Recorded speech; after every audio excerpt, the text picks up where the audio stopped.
हिंदी के एक नए एपिसोड में आपका स्वागत है, जहां आपके लिए लेकर आते हैं इंडियन डिफेंस की प्रमुख अपडेट्स को।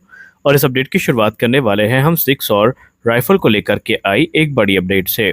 सिक्स और के द्वारा ये अनाउंस किया गया है कि उन्हें गवर्नमेंट ऑफ इंडिया से एक और बड़ा कॉन्ट्रैक्ट मिला है और इस कॉन्ट्रैक्ट के अंतर्गत वे एडिशनल 73,000 सिग 716 जो राइफल हैं ये इंडियन आर्मी को सप्लाई करेंगे। और एक बार जब ये ऑर्डर कंप्लीट हो जाएगा तो भारतीय थल सेना के पास 1,45,400 6716 जो राइफल हैं ये एक्टिव सर्विस में देखने को मिलेंगी। सिक्स और के जो सीईओ हैं रॉन कोहेन, उन्होंने मीडिया से बात करते हुए ये बताया कि जो ये ऑर्डर है ये काफ़ी महत्वपूर्ण है और वो खुद को प्राउड पार्टनर महसूस करते हैं और वो भारतीय थल सेना के मॉडर्नाइजेशन एफर्ट में अपने योगदान को लेकर के भी काफ़ी खुश हैं। उन्होंने कहा कि 6716 राइफल ने अपनी उपयोगिता को साबित किया है और इस समय दुनिया की जो दूसरी बड़ी आर्मी है वो इस समय इसको ऑपरेट कर रही है, ये उनके लिए गर्व का बात है। उनका ये कहना है कि 6716 राइफल आधुनिक असॉल्ट राइफल है जो कि इस समय इंडियन आर्मी की पहली पसंद बनती जा रही है। और गवर्नमेंट ऑफ इंडिया ने इससे पहले भी वर्ष 2019 में एक बड़ा कॉन्ट्रैक्ट सिक्स और को दिया था, जहां पर 72,400 6716 राइफल का कॉन्ट्रैक्ट साइन किया गया था और ऑलरेडी इस समय भारतीय थल सेना को ये राइफल्स मिल चुकी हैं। और फिर एडिशनल 73,000 राइफल्स का जो ऑर्डर है ये प्लेस किया गया है। आपको बता दें कि 6716 का जो रिस्पांस रहा है भारतीय थल सेना से काफ़ी अच्छा रहा है और भारतीय थल सेना के जो जवान हैं वो इसको काफ़ी पसंद भी करते हैं, क्योंकि इसकी जो रिलायबिलिटी है और परफॉर्मेंस है उसने सबको काफ़ी ज़्यादा यहाँ पर इम्प्रेस किया है। अब आपको यहाँ पर ये भी बताना चाहेंगे कि मिनिस्ट्री ऑफ डिफेंस ने इन राइफल्स को खरीदने के पीछे का जो उद्देश्य है वो ये भी बताया है कि सेना को वो अधिक से अधिक जो मॉडर्न राइफल है वो देना चाहते हैं और जो पुरानी राइफल्स हैं, जो आउटडेटेड राइफल्स हैं, इन्हें अब सर्विस से बाहर किए जाने का प्रयास भी किया जा रहा है। और आपको यहाँ पर पता होना चाहिए कि 6716 एक इनहेंस्ड एआर प्लेटफॉर्म है जिसको 7.62 नेटो राउंड पे चैम्बर किया गया है। इस पर 16 इंच बैरल का इस्तेमाल किया जाता है। इसमें M lock hand guard, 6 position telescoping stock और भी दूसरे जो अटैचमेंट्स हैं वो हमें देखने को मिलते हैं। और इससे मिशन रिक्वायरमेंट के हिसाब से इसमें अलग अलग जो अटैचमेंट्स हैं वो इंक्लूड भी किए जा सकते हैं।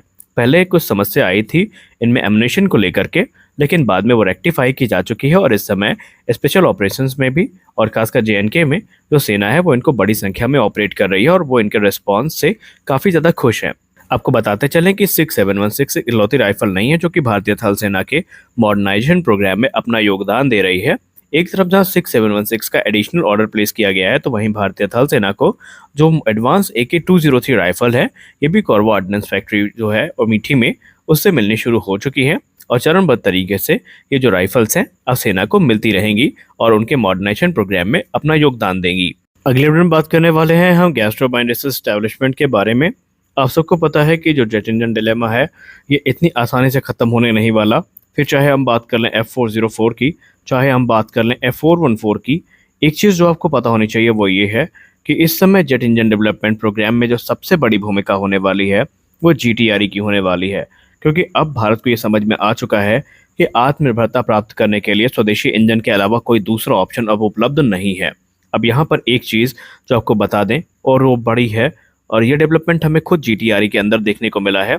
इस डेवलपमेंट के अंतर्गत गैस टरबाइन रिसर्च एस्टेब्लिशमेंट इस समय जो हाई एल्टीट्यूड टेस्ट फैसिलिटी है और फ्लाइंग टेस्ट बेड है इसको लेकर के मिनिस्टर ऑफ डिफेंस से सीधे तौर पर बात कर रही है, या यूँ कह लें कि इनडायरेक्टली GTRE ने रिक्वेस्ट करी है कि इन चीज़ों को शीघ्र अतिशीघ्र किया जाए, वरना जिस उद्देश्य के साथ हम आगे बढ़ रहे हैं उस उद्देश्य की पूर्ति में लंबा समय लग सकता है। इसके पीछे की एक वजह भी है। पहले हम रिपोर्ट की बात करते हैं। रिपोर्ट में कहा जा रहा है कि गैस टरबाइन रिसर्च एस्टेब्लिशमेंट ने, जो कि DRDO की संगत संस्था है, इसने एक प्रपोजल सबमिट किया है मिनिस्ट्री ऑफ डिफेंस में, जहां पर वो डेडिकेटेड फंड्स की डिमांड कर रहे हैं और इन फंड्स का इस्तेमाल हाई एल्टीट्यूड टेस्ट फैसिलिटी को स्टैब्लिश करने में किया जाएगा, जो कि भारत के अंतर्गत ही होंगी।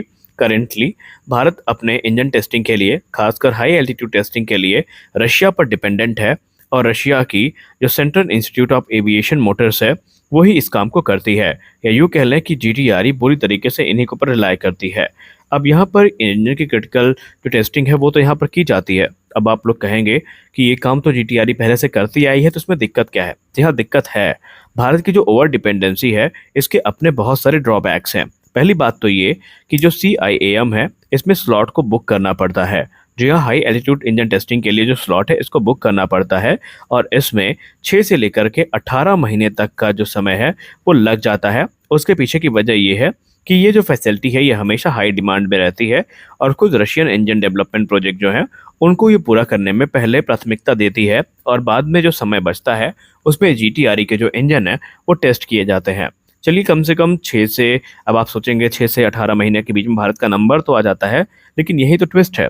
जो बड़ी चीज़ ये है कि टेस्ट ड्यूरेशन जो है वो सिर्फ 50 से 70 घंटे की मिलती है। जी हाँ, इंजन को टेस्ट करने की जो ड्यूरेशन है वो सिर्फ 50 से 70 घंटे की मिलती है और इतने कम समय में बहुत सारे ऐसे क्रिटिकल एस्पेक्ट हैं जिनको पूरा नहीं किया जा सकता, या यूँ कह लें जो कॉम्प्रहेंसिव डेटा कलेक्शन है उसके लिए ये टाइम सफिशिएंट बिल्कुल भी नहीं है। और हाई एल्टीट्यूड टेस्टिंग बहुत ज़्यादा इंपॉर्टेंट होती है फाइटर जेट के इंजन की परफॉर्मेंस को इवेलुएट करने के लिए, क्योंकि यहाँ पर जो एक्चुअल फ्लाइट इन्वायरमेंट है उन कंडीशन को ये रेप्लिकेट करती है, जिसके आधार पे जो डेटा कलेक्शन है वो काफ़ी आसान हो जाता है और उससे ये पता चलता है कि इंजन डिज़ाइन कितनी मैच्योर है। अगर कोई कमी होती है तो हमें ये पता चल जाता है कि हाँ अब इसमें सुधार की ज़रूरत है, या फिर जो फ्यूल कंजम्पशन है इसको ऑप्टिमाइज़ करने में ये मदद करती है। और ओवरऑल जो इंजन की एफिशिएंसी है उसको भी सुनिश्चित करने में ये फैसिलिटी काफ़ी एक मेजर रोल अदा करती है। अब इन टेस्ट को डोमेस्टिकली कंडक्ट करने के लिए गैस टरबाइन रिसर्च एस्टैब्लिशमेंट ने शुरुआत तो कर दी है और उन्होंने प्रपोजल को सबमिट कर दिया है। जीटीआरई का कहना है कि अगर हाई एल्टीट्यूड टेस्ट फैसिलिटी को समय से भारत में बना दिया जाता है तो इसके बहुत सारे बेनिफिट हैं। पहली बात तो ये है कि हम अतिरिक्त पैसा और समय जो इन्वेस्ट करते हैं रशिया में वो बच जाएगा और ये काम हम भारत में ही कर सकेंगे। इसके जो बेनिफिट हैं, कम से कम इसकी कॉस्ट रिड्यूस होगी और भारत की जो आत्मनिर्भरता है क्रिटिकल एरोस्पेस टेक्नोलॉजी में ये लगातार बढ़ती जाएगी। इसके अलावा जीटीआरई यहाँ पर ये चाहती है कि इस इन्वेस्टमेंट से जो एक इनोवेशन है उसमें तेज़ी आएगी और जो स्किल्ड जॉब है ये ज़्यादा क्रिएट होंगी, जो कि भारत के लिए बहुत ज़्यादा बेनिफिशियल साबित होंगी। अब ये चीज़ तो आप सब जानते हैं कि जीटीआरई यहाँ पर सही कह रही है, लेकिन दिक्कत यहाँ पर ये होने वाली है कि अभी मिनिस्ट्री ऑफ डिफेंस के सामने ये प्रपोजल गया है और डिसीजन कब तक लेते हैं, क्या लेते हैं, इसके बारे में कोई नहीं जानता। ये इकलौती समस्या नहीं है जिससे जीटीआरई जूझ रही है। अभी हमारे पास कोई फ्लाइंग टेस्ट बेड एयरक्राफ्ट नहीं है जिससे हम अपने स्वदेशी इंजन को टेस्ट कर सकें। हम अभी जो अपने इंजन है इनको IL-76 से टेस्ट करते हैं जो कि रशियन एयरक्राफ्ट है और भारत में 2000 के दशक से ही इन एयरक्राफ्ट को खरीदने की कवायद शुरू करी गई थी, लेकिन आज तक कोई पुख्ता फ्लाइंग टेस्ट बेड हमारे पास नहीं है। पहले IL-76 का नाम सामने आया, फिर MiG-29 का नाम सामने आया, फिर तेजस का नाम सामने आया, फिर सुखोई 30 MKI का नाम सामने आया, लेकिन कंफर्म कोई भी नहीं हो पाया। तो ये एक दिक्कत है। ये दो बड़े चैलेंजेस हैं जिससे मिनिस्ट्री ऑफ डिफेंस को अतिशीघ्र निपटना होगा, अन्यथा ये जो इंजन की समस्या है ये और भी ज़्यादा गहरा सकती है और ये भारत के हित में तो बिल्कुल भी नहीं होने वाला। तो आज के इस वीडियो में बस इतना ही। आशा करते हैं कि यह वीडियो आपको अच्छी लगी होगी। वीडियो अच्छी लगी तो वीडियो को लाइक करिए, नए चैनल को सब्सक्राइब करिए। मिलते हैं अगले वीडियो में, तब तक के लिए जय हिंद।